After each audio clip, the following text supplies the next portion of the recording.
Fala, meu querido concurseiro, meu vestibulando que está estudando a história de Roraima. Vamos que vamos continuar a nossa saga pela história desse povo tão lindo que é o povo de Roraima. Vamos nessa, chama a vinheta!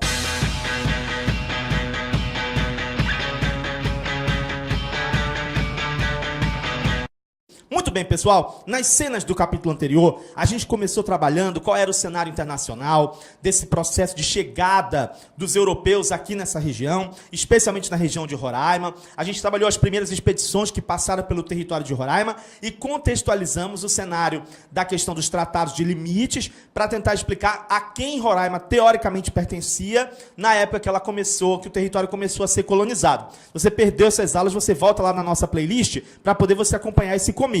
E aí, hoje, o nosso desafio é começar a contar a história da efetiva colonização do território de Roraima, né? E a pergunta que não quer calar, hoje, quando a gente começa a falar do Forte São Joaquim do Rio Branco, a importância desse forte, por que eles construíram esse forte, qual o cenário da construção desse forte, a primeira pergunta que não quer calar é por quê?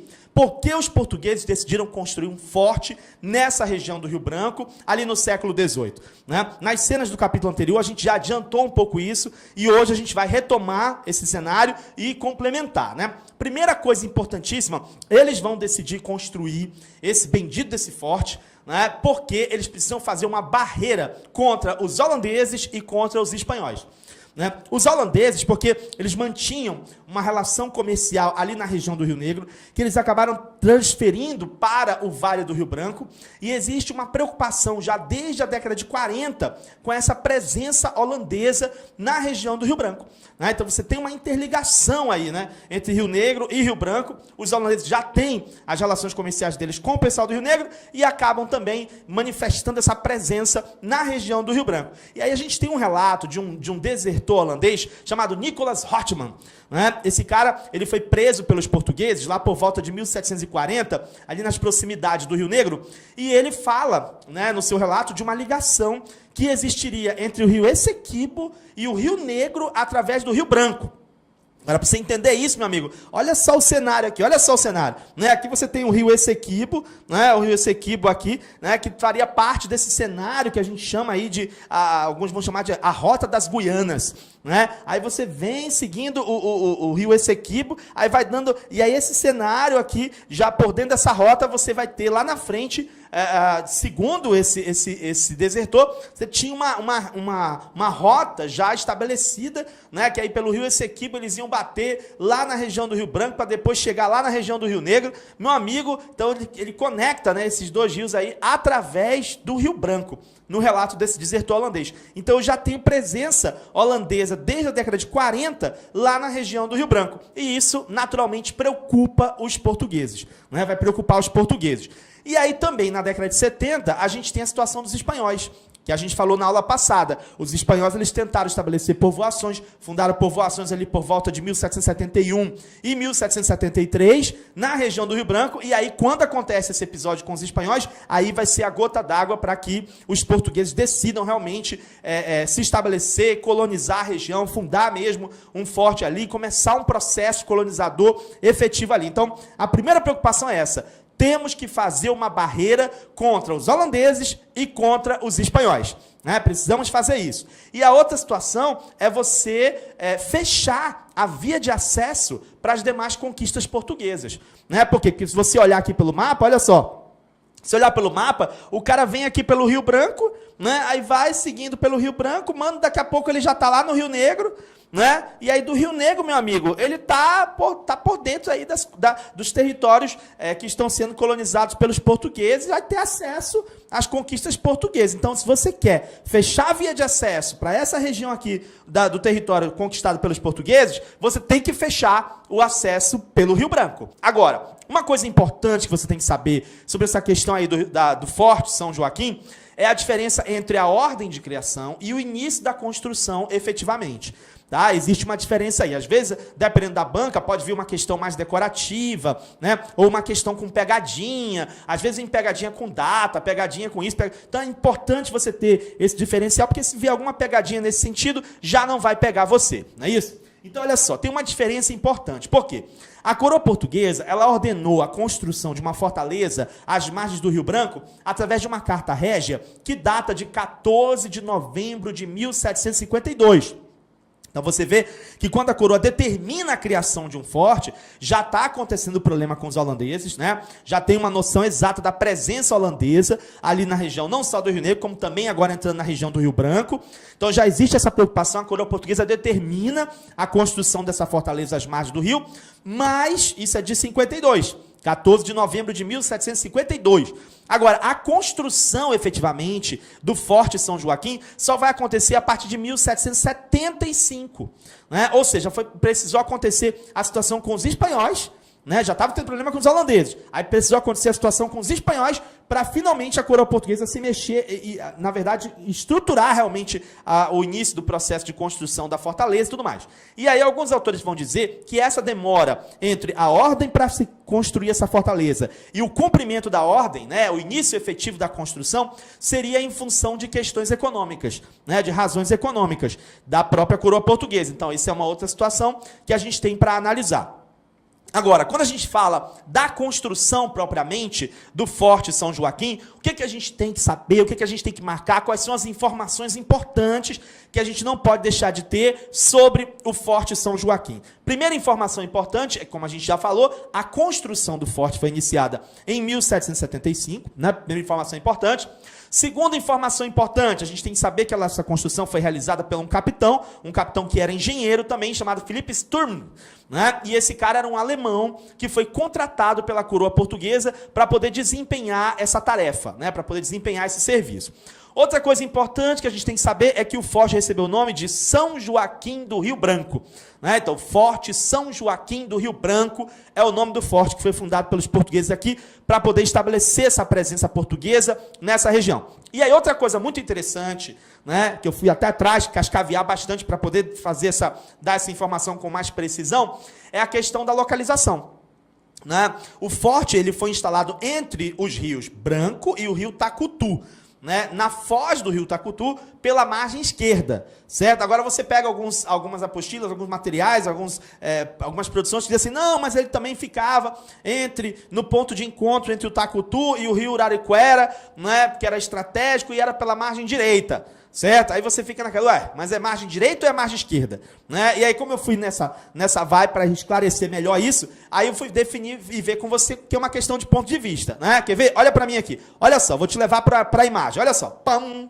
Olha aqui. Aqui você tem, então, do meu lado direito, aqui no meu braço direito, você tem o rio Uraricuera, não é isso? E do meu lado esquerdo você está vendo o rio Tacutu. Né? E aqui para minha frente, mas aqui para minha direção aqui da frente, você está vendo o Rio Branco. Né? Então você está vendo então que o rio Tacutu ele vem daqui, aliás, o rio Tacutu, peraí, calma, o rio Tacutu está vindo pela esquerda, aqui pela minha esquerda, né? Aqui pela minha esquerda, o rio Uraricuera está vindo pela minha direita, né? E esses dois estão se encontrando aqui embaixo, estão gerando o Rio Branco bem aqui embaixo. Não é isso? Então você está vendo aí pelo mapa isso.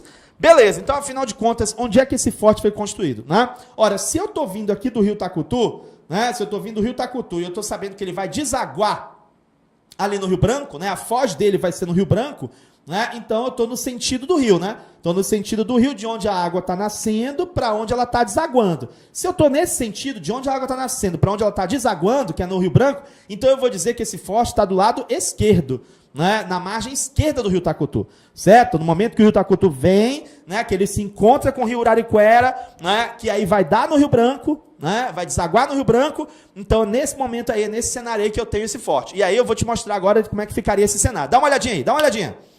Olha só como é que ficaria esse cenário do forte. Né? Então o forte ficaria exatamente aqui.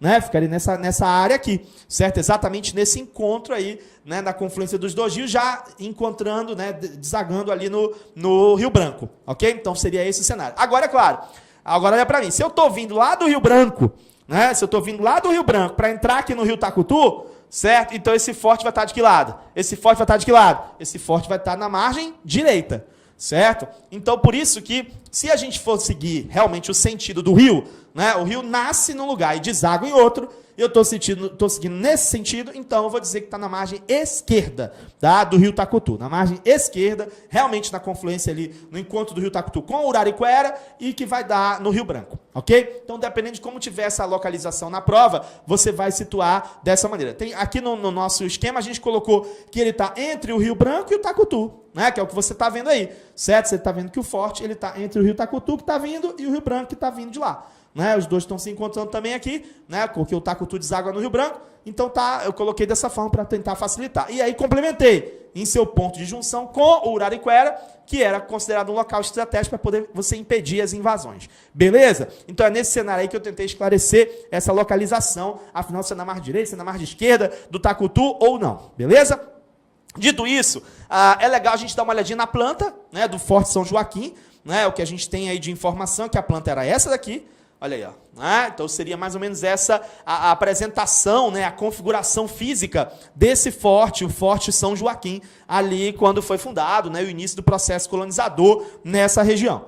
O que mais é interessante a gente saber? Né? Também é interessante a gente saber sobre a questão do forte, as limitações. As limitações que o Forte São Joaquim tinha. Afinal de contas, foi uma grande fortaleza? Afinal de contas, resolveu o problema? Afinal de contas, cumpria sua função primordial? Né? Como é que era o forte, afinal? Né? E aí o que a gente sabe é que, primeiro,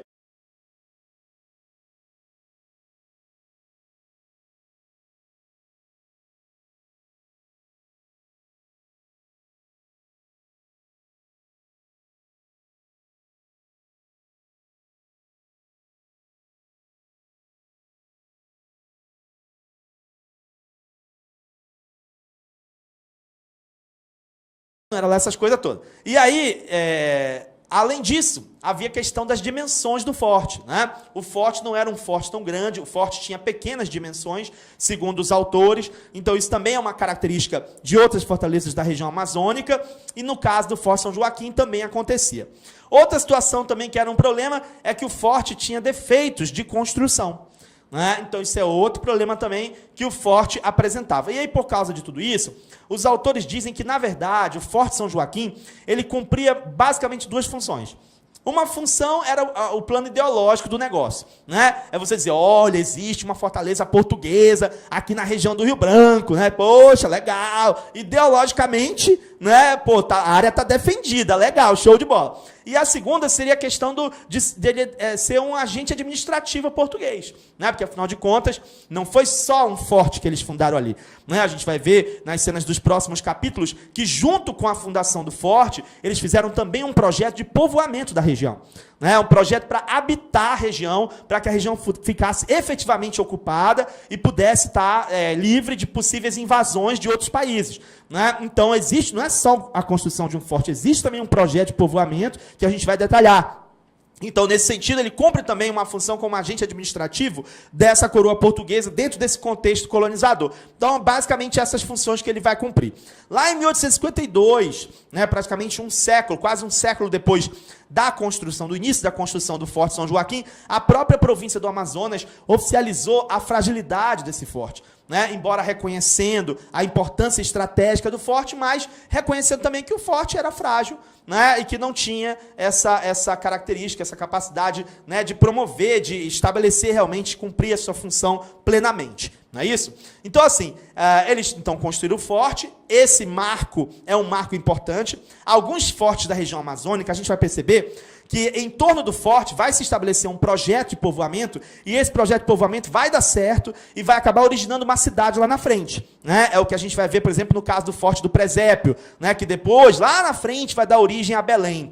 Né? Então, às vezes, isso vai acontecer. Agora, no caso do Forte São Joaquim, o que aconteceu? Além de construção do forte, eles também vão estabelecer um projeto de povoamento. Será que esse projeto de povoamento deu certo? Né? Então, como é que se estabeleceu esse projeto de povoamento? É isso aí que eu vou te contar nas cenas do próximo capítulo. Beleza, pessoal? E se você gostou da nossa aula, eu vou te fazer 2 pedidos. O primeiro é que você dê um like, dê um joinha bem legal, aí tá bem pertinho de você, dá um like bem gostoso aí pra gente. E o segundo é, se você tem interesse em fazer um curso completo de História de Roraima conosco, tá? Eu vou falar para você clicar nesse vídeo que está aparecendo aí, né, aqui em cima, tá? Algum lugar aqui, ou direita ou esquerda, tá aparecendo aí, tá indicando aí para você, e aí você clica nesse vídeo que você vai ter maiores informações para saber como é que você pode fazer um curso completo de História de Roraima com a gente. Beleza, pessoal? Um abração para vocês, até a próxima, tchau!